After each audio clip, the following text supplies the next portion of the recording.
This is Fourth Impact. Merry Christmas, St. Gerard. Tonight is a celebration of your success. Kayo ang dahilan kung bakit tayo nagpa-party-party ngayong gabi. Why? Because you have all worked very hard this year. So please, palakpakan ninyo ang inyong mga sarili for a job well done. Merry Christmas, Happy New Year. Sana po mas marami pa pong blessings ang dumating sa inyo lahat.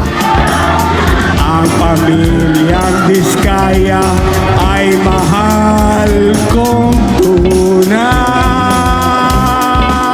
There, this is Henry at ako po'y bumabati ng maligayang Pasko and of course, Merry Christmas at maligong bagong taon sa St. Gerard's Construction. Merry Christmas sa inyong lahat. Marami kayong natutulungan and I hope you have the best Christmas possible. God bless you and many more years ng kasiyahan at pagmamahal para sa SG. St. Gerard Construction, gusto ko lang po kayo batiin ng Merry Christmas and a Happy New Year. God bless everyone po. I'm grateful. Una, you're all in this together. What time is it?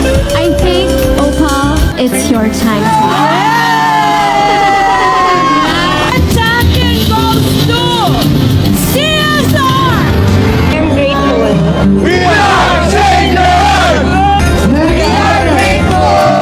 So ano ang hinahanap nyo from our departments? Yung nag-enjoy po sila sa stage.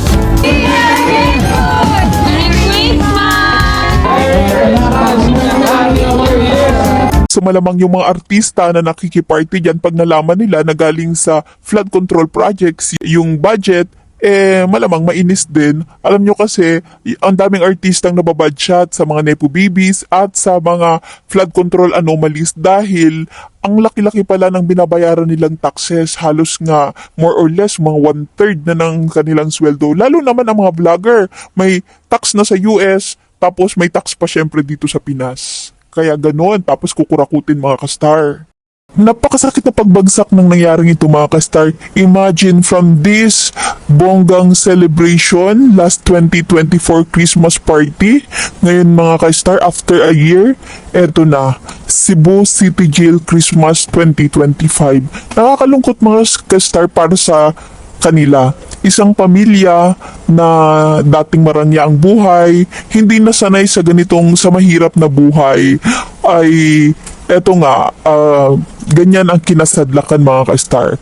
Kumbaga, isang pamilyang isang pamilyang wasak at nagluluksa ngayong 2025 versus isang sambayan ng nagdidiwang para sa justice na nangyari, kasi alam natin maraming naging biktima, maraming nagsuffer dito sa mga flood mga ka-star. Doon sa mga hindi affected ng flood, syempre hindi tayo masyado makarelate except doon sa nakikita nating mga komento sa social media. But for those people na talagang sila mismo ang naapektuhan ng baha, yung tipong lumangoy sila sa baha habang pauwi or papasok sa kanilang trabaho, ang kanilang mga kotse ay lumutang sa baha, affected ang kanilang mga kabuhayan. Talagang isa itong tagumpay pero hustisya para sa kanila. At alam naman natin, katulad nito mga ka-star, balikan natin, di ba? Star-studded nga yung naging Christmas Party 2024 ng St. Gerard Construction na pag-aari nga nitong bilyonaryong sila Sara at Curly Diskaya mga ka-star. Ito nga yung nangyari ngayon.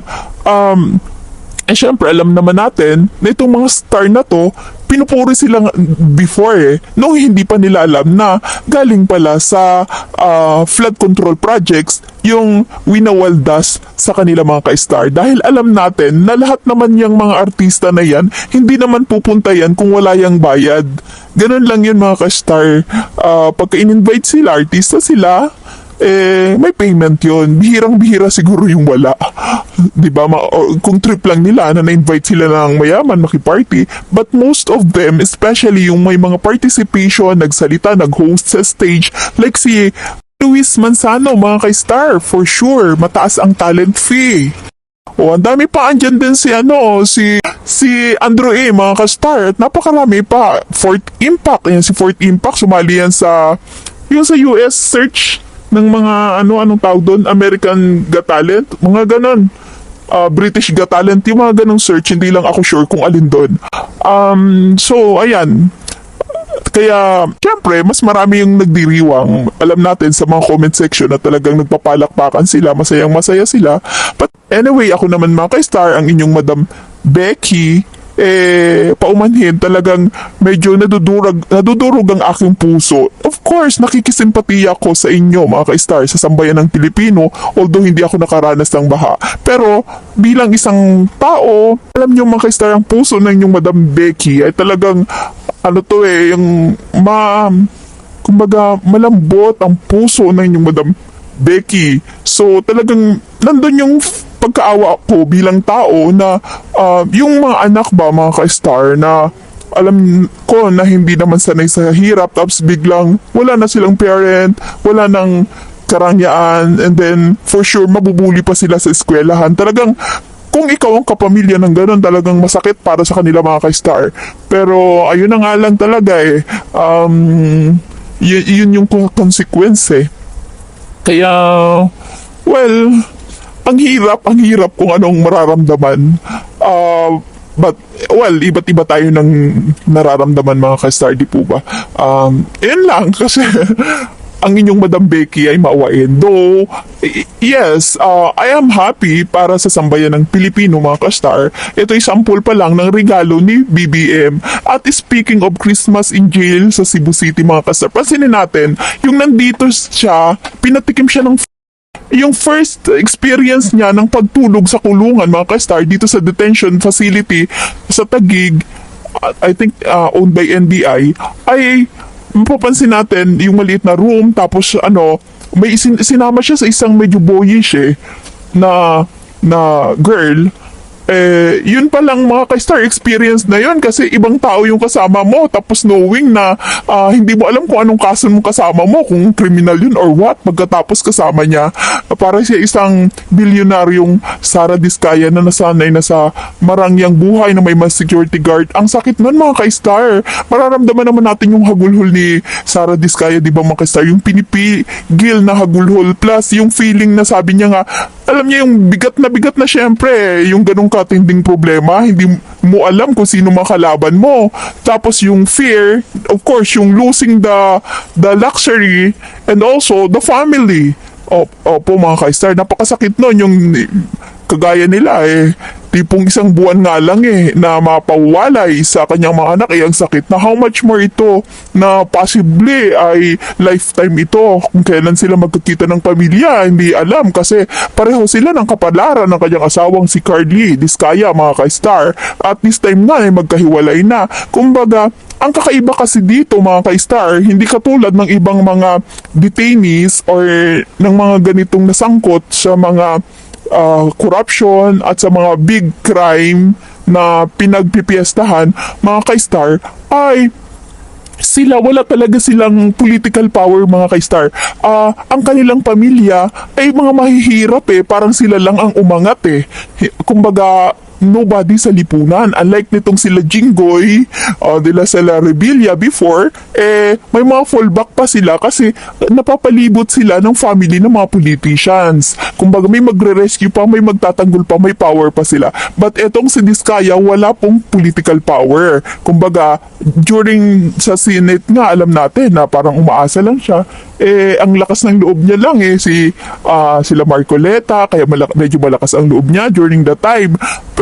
Kasi alam naman natin DDS si Marcoleta, plus ito naman si Sara, kung mapapansin natin, hindi man aminin, DDS ito. Bakit mga ka-star? Kasi pansin naman natin, lahat ng nasa listahan ni Carly Diskaya, lahat po yun mga ka-star ay pumirma sa VP impeachment sa Kongreso. They are more than 200 yung mga pumirma na yun. At mapapansin natin na although hindi nag-prosper yung VP Sara impeachment dun sa, although nag-prosper naman siya sa Congress, pero na-block at napigil, ni-reject ng Senado sa pangunguna ni Senate President Chis Escudero during that time na kumbaga naging cause na rin ng kanyang pagkakatanggal bilang Senate President. So ayan mga ka-star, andyan po yung comment section natin. Malaya po kayong ipahayag kung anong yung nararamdaman. Isa ba kayo sa natutuwa o naaawa yung inyong puso? Pero for sure, mas marami sa inyong natutuwa mga ka-star. Pero ang inyong Madam Becky mga ka-star, talagang naaawa rin. So ayan mga ka-star, yan lang po. Maraming salamat sa inyong patuloy na pagtangkilik sa ating channel. Kung nagustuhan nyo po ang ating video mga ka-star, please like and share. And please, sa amin po dito sa ating channel ay mahalaga ang inyong opinion. Kaya please comment down below. And sa mga hindi pa po nag-subscribe, please click subscribe and hit the notification bell para updated po kayo once may mga bagong upload dito sa ating channel mga ka-star. Again, maraming salamat. Hanggang sa muli mga ka-star.